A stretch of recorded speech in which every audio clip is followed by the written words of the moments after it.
My name is Benjamin Moses Smith, or just Ben Smith, but, I need the middle name because Ben Smith is not, you can't Google that. I'm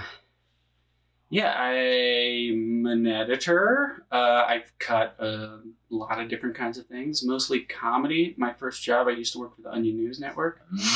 I was there at the start and worked there for about 3 years, which was really an incredible experience.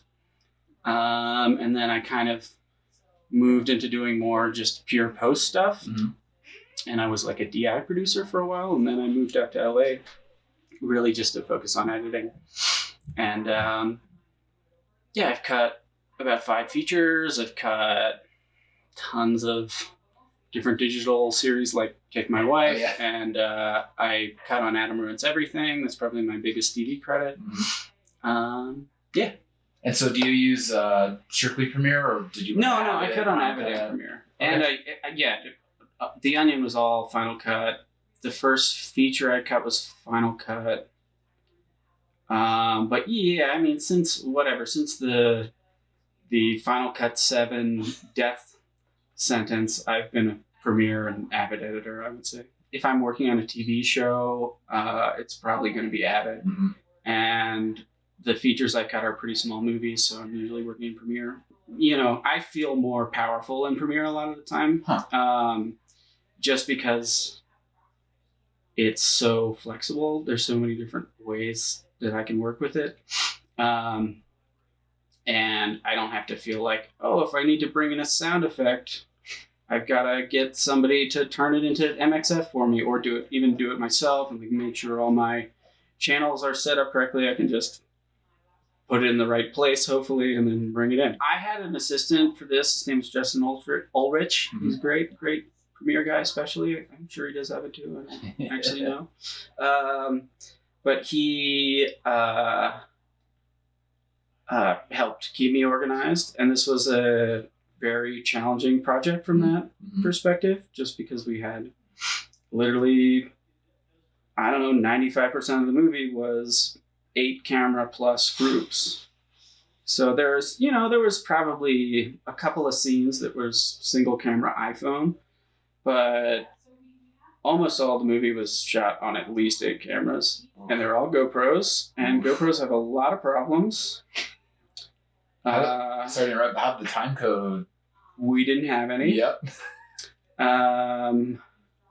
So grouping was his. Yeah, and he really did an incredible job using like every trick in the book to try to keep us in sync. But the thing about the GoPros is they drift, and they drift individually. So we had 8 cameras, and sometimes B cam would be off by 4 frames, and it changes over time. So one of actually the amazing things about Premiere is that when I would catch something being way out of sync, I could just pop into the multi-clip and you're like, okay, well, there's a bunch of dead space in here.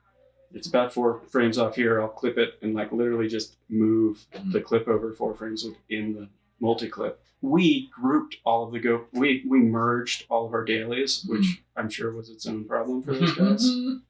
But we just, we tried to come up with a bunch of different solutions, and eventually we were just like, We've been trying to make dailies for 3 days. We've got to start cutting. So we're just like, let's merge them and keep them organized. We put all of our segments into little folders. And, I think that part of it wasn't actually a big problem in the end. There's ways to use Resolve to kind of group the clips. And then I think our EDLs maybe worked. I don't know. I wasn't too involved. Yeah, it made it. It made it. Everything worked. So if you could just kind of give a little synopsis of the film. Well, it's a movie called Spree, about a guy who drives for a rideshare app called Spree, but who also goes on a killing spree because he is very desperate for attention on social media. And he's been trying for a long time to get attention. He's a very loving guy, but he's also maybe completely oblivious. And he decides that the way to become a famous internet personality is to start killing people in the back of his car and record all of it, live stream all of it. On GoPros. On GoPros and his phone. And he shares his phone screen the whole ride, so you can check in on that. That's cool. Yeah. So that's a lot of footage, obviously, from GoPros, and barring any technical difficulties, once you got in all that footage, did you just sit down and watch it all, or did you take a script and just kind of cut up a director's/editor's cut? Well, I spent about 6 weeks on my editor's cut, and then Eugene and I probably spent another 10 on the first director's cut. But man, it was, at first I was trying to just sort of go as fast as possible. I was using a lot of markers because we did have a script, and in the past I've cut several movies for Eugene, and the last couple didn't have scripts. So I thought, well, maybe I can get away with just using markers, but that turned out to not be possible at all. So we pretty quickly realized we needed to make breakdowns. So we broke down and Justin helped me with this as well. We broke down most of the scenes into basically little pileups of every beat, almost to the line or every couple of lines. And, sometimes we had 50 takes of something. So there was a lot to sort out, and there was a lot of different continuity stuff going on because it was all shot in a car, and it's not like the streets were blocked off or something. Sometimes the car was moving faster, slower, turning, stopping. Sometimes the scene would take place in a totally different area or whatever. So that was a big challenge. So we needed to be able to be like, okay, we've got these performances that we like, but here the car is stopped. Like, okay, if the car is stopped there, like what does that force us into if that's the one we really want to use? And so making those pileups really helped us be able to get perspective on that. So when that happened, did you just let it rip and are just like, cool, we're going to keep it and it is what it is? It was an evolution. Okay. Like sometimes, definitely in the early stages, we were really worried about breaking continuity at all. But the more we cut, the more we realized that you don't really feel that much, at least of the outside stuff. I mean, yeah, if you cut from the car moving to the car stopped, sometimes it's a problem, but if there's enough traffic around, you can kind of get away with even that.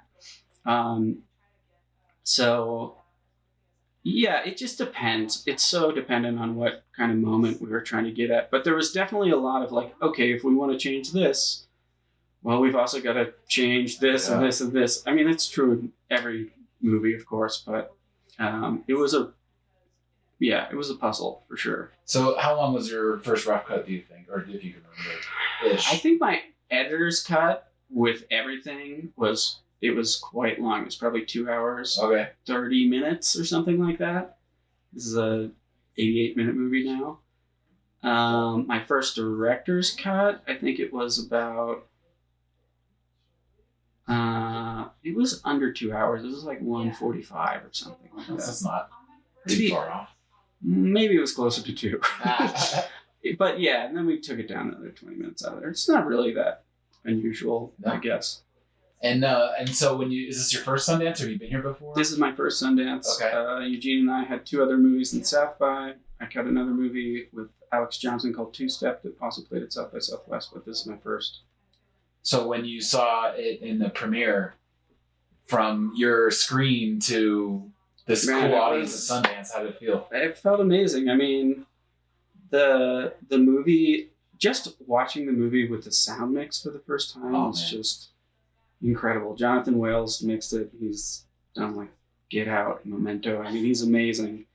And this is a movie that really needed sound design so desperately because it was all took place in a Prius, and Prius has no engine, and it always felt so empty. No matter what we tried to do to clean it up, there just wasn't enough time. And so just watching it the first time with the sound mix and the color was unbelievable. But of course, this was maybe the third time I'd seen it fully done at Sundance, and it was just, it was wonderful. it must have been cool seeing the audience and seeing like what they like. Yeah. It was definitely. I mean, we've shown it a million times, but never to more than 10 people or something at a time. So it's like, and it's a movie that it's a comedy, but not everybody feels comfortable laughing at it. So like sometimes you'd get that room of 10 people and they wouldn't. And you'd just be like, okay, well. And then afterwards, they'd be like, we loved it, but it wasn't the reaction we wanted. Huh. That's kind of funny in itself when you're watching them and they're not laughing and you're like, oh, that's kind of funny. Yeah, I mean, with comedies, it's like you expect to kind of be able to feel, with dramas, you're a little bit screwed. You never know what's happening. But with the comedy, you kind of expect to be able to feel the room. But this movie is so disturbing to some people. And so sort of people are like, Am I supposed to laugh at that? Is it okay? Should I? I mean, sometimes it was easy to quiet a small room, but people still seem to be responding well to it. We just were not sure, And it was great to have 500 people laughing at the movie. And did you go to film school or college? Or? Yeah, I went to the University of Texas. Okay. At Austin. There we go. That was and stuff. Chris from Texas too. Yeah, exactly. So. Right. That's cool. So did you study film or was this? I was an RTF major. And then I get asked a lot whether college is right for people in TV or if they, like I say, go to YouTube and study a 13-year-old kid that's going to teach me After Effects, which I think is okay too. Yeah. Well, how do you feel about that? I'm mixed. I mean, I sort of I'm a very cynical person in general, and I'm kind of cynical about film school education. But that said, like, I don't think that's where I developed a lot of my real passion for movies. That's where I I wasn't like a guy who was totally obsessed with cinema in high school. I just kind of came into it. I came into loving editing in high school, but I wasn't really like a movie guy. And, it taught me that. I love some of my professors who taught me that. Spencer Parsons, shout out. And then of course now, like, there's so many people that I work with and know that I met in film school. So like, you can't argue with that. And yeah, I mean, there's a lot to learn. It forces you to actually figure out if you are willing to put in the energy to make a film, So that aspect of it is good. But if you already know that you have the drive and the passion and you're doing it already, then don't worry about it. If you're not totally sure, if you're 17 and you're like, I like this, maybe give film school a shot. If you can afford it.